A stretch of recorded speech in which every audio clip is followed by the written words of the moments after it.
ಸ್ನೇಹಿತರೆ ನಮಸ್ಕಾರ. ನಾನು ನಿಮ್ಮ ಆರಾಮದೇನ್. ಎಲ್ಲರೂ ಹೇಗಿದ್ದೀರಾ ಫ್ರೆಂಡ್ಸ್? ಎಲ್ಲರೂ ಚೆನ್ನಾಗಿದ್ದೀರಾ ಅನ್ಕೊಳ್ತೇನೆ.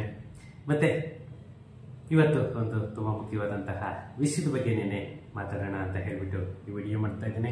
ಅದಕ್ಕಿಂತ ಮುಂಚೆ ಇನ್ನೂ ನನ್ನ ಚಾನಲ್ ಅನ್ನು ಯಾರೆಲ್ಲ ಸಬ್ಸ್ಕ್ರೈಬ್ ಮಾಡ್ಕೊಂಡಿಲ್ಲ ಪ್ಲೀಸ್ ಸಬ್ಸ್ಕ್ರೈಬ್ ಮಾಡ್ಕೊಳ್ಳಿ. ಹಾಗೇನೆ ನನ್ನ ವಿಡಿಯೋಸ್ ಅನ್ನ ಶೇರ್ ಮಾಡೋ ಮುಖಾಂತರ ನನಗೆ ಸಪೋರ್ಟ್ ಮಾಡಿ ಅಂತ ಹೇಳ್ತಾ ಫ್ರೆಂಡ್ಸ್, ಟೈಮ್ ವೇಸ್ಟ್ ಮಾಡೋದು ಬೇಡ, ನಾವು ವಿಡಿಯೋಗೆ ಹೋಗೋಣ. ಏನಿಲ್ಲ, ಒಂದು ಸುಮಾರು ನಿಯರ್ಲಿ ಒಂದು 1 ಮಂತ್ ಬ್ಯಾಕ್ ಅನ್ಸುತ್ತೆ, ನಮ್ಮ ಕರ್ನಾಟಕ ಸರ್ಕಾರ ಏನು ಈ GBA ಅನ್ನೋ ಒಂದು ಪ್ಲಾನ್ ಅನ್ನ ತಗೊಂಡು ಬಂತು, ಒಂದು ಅಥಾರಿಟಿಯನ್ನ ಚೇಂಜ್ ಮಾಡ್ತು. ಈ ಗ್ರೇಟರ್ ಬ್ಯಾಂಗ್ಳೂರ್ ಅಥಾರಿಟಿ ಬಂದಾದ್ಮೇಲೆ ಒಂದೊಂದು ಕೂಡ ಕಾನೂನನ್ನ ಚೇಂಜ್ ಮಾಡ್ತಾ ಬರ್ತಾ ಇದೆ, ಮೀನ್ಸ್ ತಿದ್ದುಪಡಿಯನ್ನ ಮಾಡಿಕೊಂಡು ಬರ್ತಾ ಇದೆ.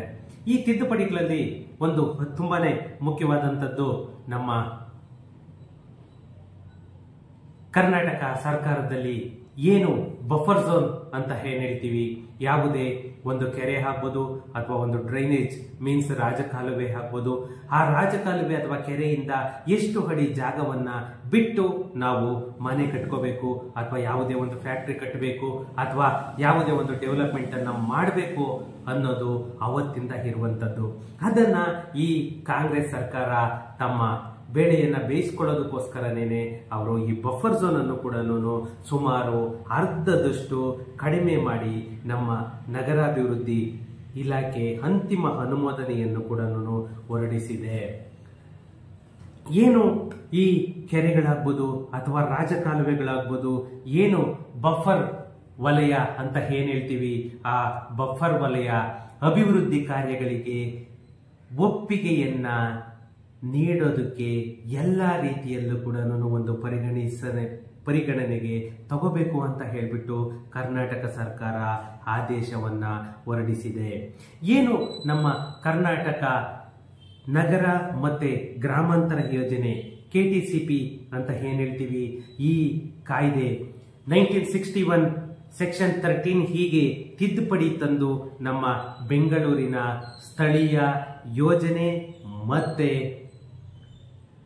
ಪ್ರಾಧಿಕಾರದ ಅಂತಿಮ ಒಂದು ನಿರ್ಣಯವನ್ನ ಕೈಗೊಂಡಿದೆ. ಯಾಕಂತಂದ್ರೆ ಏನು ಒಂದು ಮಾಸ್ಟರ್ ಪ್ಲಾನ್ ಅನ್ನೋದಿತ್ತು, ಆ ಮಾಸ್ಟರ್ ಪ್ಲಾನ್ ಅನ್ನು ಕೂಡ 2015 ಆಗಿದ್ದಂತಹ ಮಾಸ್ಟರ್ ಪ್ಲಾನ್ ಅನ್ನು ಕೂಡ ಈ ನಮ್ಮ GBA ಗ್ರೇಟರ್ ಬ್ಯಾಂಗ್ಳೂರ್ ಅಥಾರಿಟಿ ಇವಾಗ ಚೇಂಜ್ ಅನ್ನು ಕೂಡ ಮಾಡಿದೆ. ಏನು ನಮ್ಮ ಬೆಂಗಳೂರು ಮೈಸೂರು ಇನ್ಫ್ರಾಸ್ಟ್ರಕ್ಚರ್ ಕಾರಿಡಾರ್ ಯೋಜನೆ ಪ್ರಾಧಿಕಾರದ ಮಾಸ್ಟರ್ ಪ್ಲಾನ್ ಮತ್ತೆ ನಮ್ಮ ಬೆಂಗಳೂರು ಮೆಟ್ರೋಪಾಲಿಟನ್ BMRDA ಅಂತ ಏನ್ ಹೇಳ್ತೀವಿ, ಆ ಮೆಟ್ರೋಪಾಲಿಟನ್ ವಲಯದಲ್ಲಿ ಎಲ್ಲಾ ಸ್ಥಳೀಯ ಯೋಜನಾ ಪ್ರದೇಶಗಳಲ್ಲಿ ಇರುವಂತಹ ನಿಯಮಗಳಿಗೆ ತಿದ್ದುಪಡಿಯನ್ನ ಕೂಡ ತರಲಾಗಿದೆ.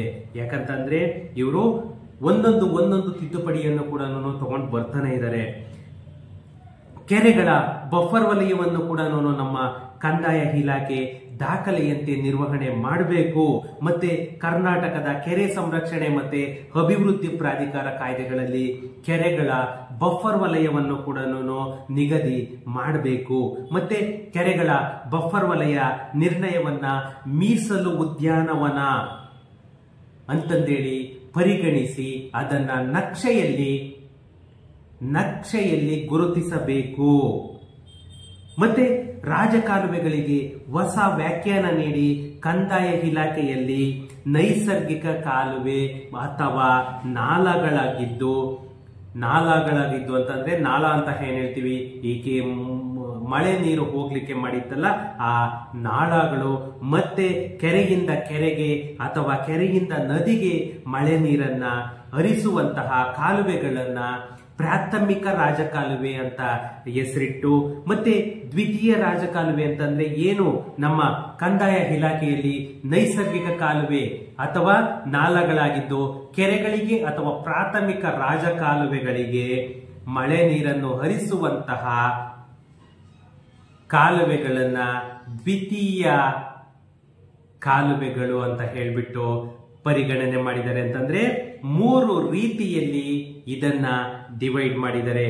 ಯಾಕಂತಂದ್ರೆ ಒಂದೊಂದಕ್ಕೂ ಒಂದೊಂದು ಸ್ಕ್ವೇರ್ ಫೀಟ್ ಅಲ್ಲಿ ಬಫರ್ ಝೋನ್ ಅನ್ನ ಬಿಡಬೇಕಾಗುತ್ತೆ. ಅದಕ್ಕೋಸ್ಕರ ಫಸ್ಟ್, ಸೆಕೆಂಡ್, ಥರ್ಡ್ ಅಂತಂದೇಳಿ ಇವರು ಇದ್ ಮಾಡಿದ್ದಾರೆ. ಏನಂತ ಅಂದ್ರೆ ನೋಡಿ, ಪ್ರಾಥಮಿಕ, ದ್ವಿತೀಯ ಮತ್ತೆ ತೃತೀಯ. ಪ್ರಾಥಮಿಕನಲ್ಲಿ ಪ್ರೀವಿಯಸ್ಲಿ ಬಂದ್ಬಿಟ್ಟು 30 ಮೀಟರ್ ಇತ್ತು ರಾಜಕಾಲುವೆದು. ಇವಾಗ ಬಂದ್ಬಿಟ್ಟು 15 ಮೀಟರ್ ಮಾಡಿದ್ದಾರೆ. ದ್ವಿತೀಯ ಬಂದ್ಬಿಟ್ಟು 15 ಇದ್ದಿದ್ರನ್ನ 10 ಮಾಡಿದ್ದಾರೆ. ತೃತೀಯದ್ದು ಬಂದ್ಬಿಟ್ಟು 10 ಇದ್ದಿದ್ರನ್ನ 5 ಮಾಡಿದ್ದಾರೆ. ಯಾವ್ಯಾವ ತರ ಚೇಂಜಸ್ ಅಂತಂದ್ರೆ ಅವರಿಗೆ ಇಷ್ಟ ಬಂದಂಗೆಲ್ಲನೂ ಮಾಡ್ಕೊಂಡು ಹೋಗ್ತಾ ಇದ್ದಾರೆ.